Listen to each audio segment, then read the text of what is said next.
All right, so thanks for joining me. Today we're going to take a look at GameStop, and I'm going to share with you a few different levels on what to watch here in the stock as it continues to power higher. So keep your eyes peeled on certain levels. So we're going to take a look at that. Keep in mind, these aren't recommendations to buy, sell, or trade anything, just my own opinion. And if you want to grab my opinion, you could do so on our website at tradersfly.com. There's a lot of great freebies here, and you can also check out some of the classes that we have upcoming and some of the latest classes that we had. You can also join me on the Discord channel where you can ask a lot of questions. There's also some stock movers that I post in here as well. So anyways, check that out. It's very handy and helpful, and you can ask questions in there directly. All right, so let's kick things off and just take a look at GameStop here. I'm going to start out with a longer term view here. And if we kind of just look at overall the stock since the last previous year, what's been going on here is we got this nice explosion move in 2020 with GameStop. So there's a lot of movement in there. However, we've had a little pause here. So the question is can we explode further and higher?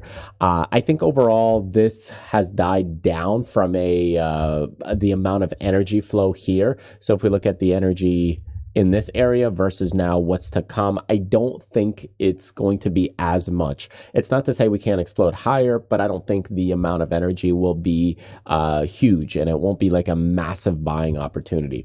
So you have to be a little bit careful here.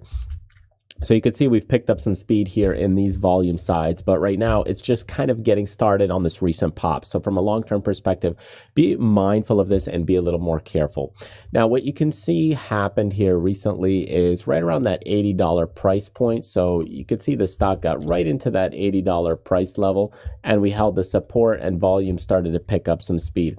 We tried to hold this 100 in the past right here around January and February timeframe, but we weren't able to do it. So the stock broke down, and now we got into the 80. So, and that was able to hold it, 20% lower and pushing now into those higher prices. So, when you really look into it right now, and when you see this big run up, I wouldn't personally be a chaser here, but it really just depends on your outlook for the stock. If you're looking for it for the long term, yeah, it could be an okay investment because I don't think you'll get the explosive growth that you had in the past, but you could get, some more pops, maybe back up into the 225s, maybe into that 250 level, and even retesting some of the 300s. You could do that. Oftentimes when we see skyrocketing moves kind of like this, you'll probably get a retest and pull back to the 100. So if you miss the opportunity, I would wait for maybe a retest area right here. So watch this $100 price point again, because it could come back and retest as those levels. I wouldn't buy this thing on now 3 or 4 days up. But I just want to show you this chart in this area that, yeah, it's moving well and it's pushing higher. But that last bar the other day pressed it into some extended levels for the short term. For the longer term, it's still possible that you could go in and nibble on it lightly, but I wouldn't chase after it. My personal preference is if it can come back to 100, come back to this level, retest, and you're buying it on the dip at around 100. This is actually a much better, cleaner setup than trying to guess at 80 or 60 or 50, wherever it was, because now you're seeing a new uptrend creating higher lows. And with higher lows, when a stock does something like this, you're creating higher lows and you have an angle where now the stock is heading higher. It's in the same way where we have this descending trend line where it's now starting to pop into the higher prices like this, where it's starting to break. So as it comes back and retest levels, that's actually a much cleaner setup. So anyways, I don't think you missed anything. Don't stress about missing it and don't chase, because the people that get burned is usually the ones that are buying up here, and then the stock comes back, they sell here, and then the stock actually takes off. So be careful. It's not to say that the stock can't keep going like this, but I would buy more on pullbacks rather than these high, huge pops, because otherwise then you're chasing rather than buying on value. So anyways, that's just kind of my overall outlook on the stock from a shorter term perspective to a medium term perspective. And what is shorter term to medium term? I think when you're playing in this range with this stock, I think it's okay. So meaning if we're in this range and we're playing in here, I think that's fine for the stock, and you can play in this range. I don't know if it'll break above that this resistance or this range for a little while, because it's been already stuck here for one full year. Maybe it'll do the same for another year or two.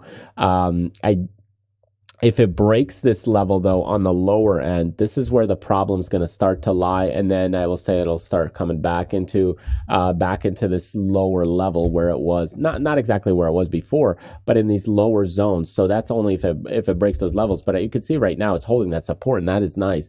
So when you're really looking at these levels right now, I think you're probably back into the sideways range. So you're back into this box zone here, and you'll probably just trade around this area. Yeah, that is a wide range between this 130 and a 400 and some almost $500 price point. But remember, before that was extended. So I think you'll be more than likely playing around somewhere between this 80 and maybe about this 250, 300 zone for a little while.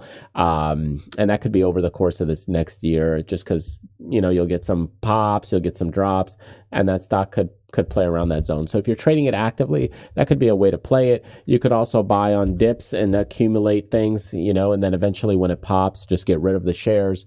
I don't think it's one of those longer term dividend investing type of companies like maybe a Microsoft or, Johnson & Johnson or something like that. So be careful with this one. It is more volatile. The volatility on it is higher. And that also means with more volatility, there's more risk, but there is a higher potential for reward. So when you look at this volatility, you've got 143 on the volatility scale, almost 156 on some areas. So be mindful of that, and just watch your risk and be a little bit more careful. So I hope that helps. Thank you so much for joining me. Feel free to join me on the Discord channel or check out the live classes that we have coming up on the website, tradersfly.com. And join me on a Zoom session here that we have with these live classes, or even a coaching session if you like to do a one-on-one session together. All right, thanks again. Remember, hit subscribe if you're brand new to the channel, and I will see you on the next video.